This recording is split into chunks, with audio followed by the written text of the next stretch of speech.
Hi, my name is Mrs. Summers, and this is my Draw My Life, or rather, just one of my exceptional days. So I found myself in possession of $15, which is quite a bit of money for me.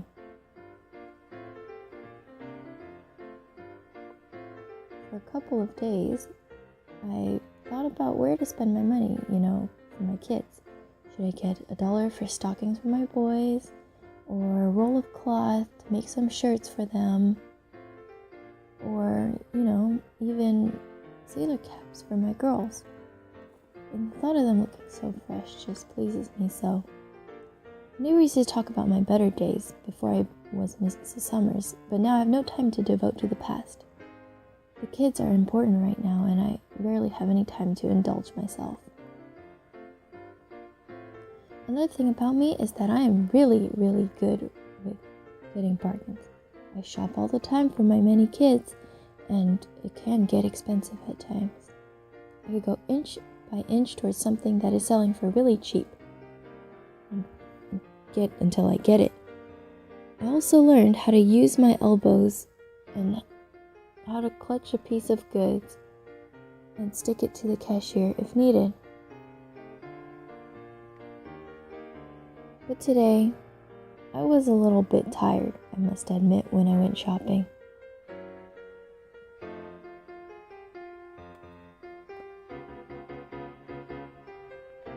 So when I got in the store, I sat down on a stool and realized that, I haven't eaten lunch yet.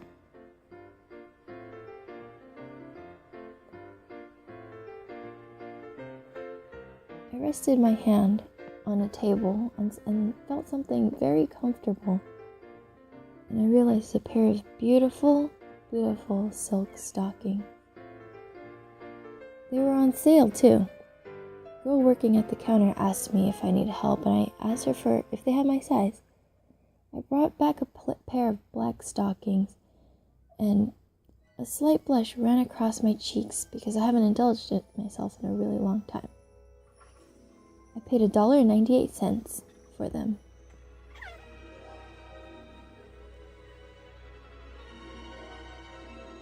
After that, instead of going to the bargain section like I usually do, I went to the shoe section to match with my stockings. I pestered the clerk until I found a pair that I really liked. And they were pointy and shiny, and they just went really well with my stocking. Then I realized after I bought my shoes that I don't have any gloves. Usually the only gloves I get are from the bargain section, but today I was going to get my gloves fitted. The lady behind the counter helped fit my gloves, and I admired my hand, realizing that, that hand belongs to me. Later, after I left, there were books and magazines selling in a stall, so I treated myself to a couple of expensive magazines that I usually don't get to read. When I crossed the streets, I could lift my skirts daintily. Everything I had bought really gave me a boost of self-confidence. By now I was starving. I went into a really fancy restaurant that I had never been into. There were ladies and gentlemen eating delicately. The crystals sparkled, and it was nice. I laid my gloves and magazines on the table and sat there sipping wine, eating Blue Points, and drinking some coffee.